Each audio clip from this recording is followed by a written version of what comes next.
Palmerabanareo tompona ndraikitra miserasera ao amin'ny commune urbaine Toalanaro. Tonga eto bazary kely amin'izao fotoana izao zay mijery an'izao asa tanamaro zao. Koa voalohany indrindra aloha dia entanina antsika vahoaka zay narifako araka ny dina zay efa hainareo any amin'ny radio ary mbola ho amafisinay vokotany sy loharano fa misy fepetra zay tsy maintsy arahana amin'ny fanariana fako. Misy ora izay efa napetraka ihany koa ho fanariana fako ka arahonareo ansaka sy andavany izay fepetra zay raha misy ny tsy mahafantatra na tsy maheno dia tonga ao amin'ny tany manontany sao dia avy eo iharany sazy dia manjary hanometsiny ka zay tsy misy azy no zava-dehibe fa kosa ny fandraisantsika ndraikitra amin'le fanotanana zay omenanareo fa ny fahasalamana dia ny fahadiovan'ny tanàna araka ny teny filamatra ny ben'ny tanàna hoe tanàna madio no atao hoe tanàna mandroso ary ny fahadiovana no antoky ny fahasalamana. Koa eto ny tenanay filohan'ny fokotany bazary kely sy reto komity loharano zay mpiara-miasa dia manentitra ary mbola manafatra atsika mba hametraka an'izany fako izany izay fako avy any an-trano mba ataova anaty gony izy io dia fatory dia ataova ao anatin'le faritra zay natokana hanariana fako fa aza dia aparitaka aty amin'ny arabe fa sahirana ny fivezevezen'ny fiarakodia na ny olona raha andeha tongotra dia tapaka ny lalana. Izay no zavatra anentanana antsika mianakavy aloha. Ka eto izahay dia mbola manome toky satria miara-miasa ny fokotany sy ny commune koa misaotra anao andriamatoa ben'ny tanàna. Izay tena nandray andraikitra mihitsy aoriana n'ilay cyclone Jude tonga dia hatrany nandray fepetra amin'ny fanadiovana ny tanàna manerana ny commune urbaine Fort-Dauphin ary saora ihany koa ireo mpiombo nantoka ireo malala-tanana ireo société civile izay manana moyen nanome an'ireto benne reto nanome an'ilay pompinay na an'ilay ray fandraofana fako mba hampalakilaky miasa fanadiovana ny tanàna. Izany zavatra zany dia andraikitra goavana ary tena fanavatena no nataony andriamatoa maire ben'ny tanàna zay miaraka miosona amin'ny vahoaka amin'ny fandraofana ny fako sy ny fanadiovana ny tanàna. Ka dia mirary soa andriamatoa ben'ny tanàna mba ho ela fanapahany ianao, mba mirary fahasalamana ho anao ihany koa mba hahafahanao manatanteraka ny sakatra sy andavany izay adidy napetraka ny vahoaka aminao izay.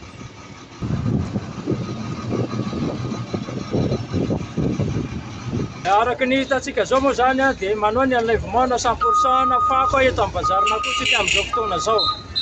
Ny camion ampiasanay amin'izao camion velona anankiroa miara-miasa anay miaraka amin'ny tractopelle isorana manokana ireo mpiaradia amin'ny commune zay nanome ny fitaovana sy raha rehetrarehetra dia manaraka izay koa maro ny olombelona famezivezy isorana ihany koa mpitandro ny filaminana nandamina nandrindra ny fifamoivoizana indrindrandrindra tsy adino polisy munisipaly zany. Mankasitraka ihany koa amin'ny fandavatena ny fokon'olo izay nanampy tonga eto amin'ity toerana ity.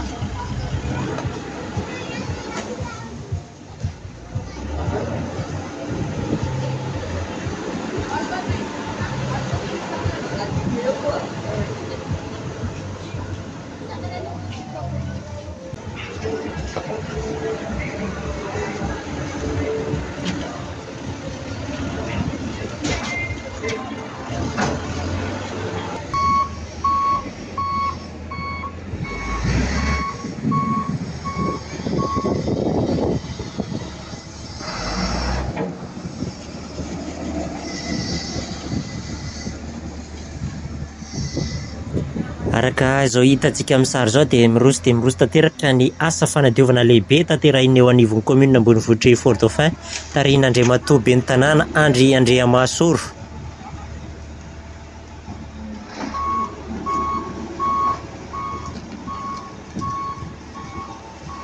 3 andro no anatanterahana ity hetsika ity. Nanomboka omaly 20 martsa, mitohy androany 7 martsa ary mifarana rapitso 20 martsa ny hetsika manerana ny atapy-tanànan'ny Fort Dauphin.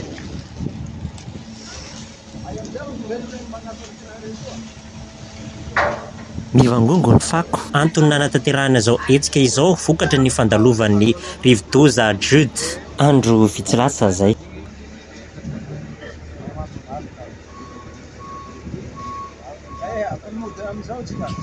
Araka ny hitantsika amin'ny sary dia nanombohana ny hetsika tamin'ity androany ity ny teo a Bazarikely, notohizana teo Tanambao ary ny farana tamin'ity arabe anampotatra ity. Hotohizana rapitso amin'ny aksan'ny Belamonty sy ireo toerana maro hafa izay mbola ahitana fako miavosa marobe ny hetsika fanadiovana vahobe. Entanina ary isika vahoaka ny Faradofay hanaraka ny lamina sy ny fepetra rehetra apetraky ny eo anivon'ny tanànan'ny Faradofay ka hiaran'ny sazy sy fepetra entitra ho an'ireo izay mini mandika lalàna.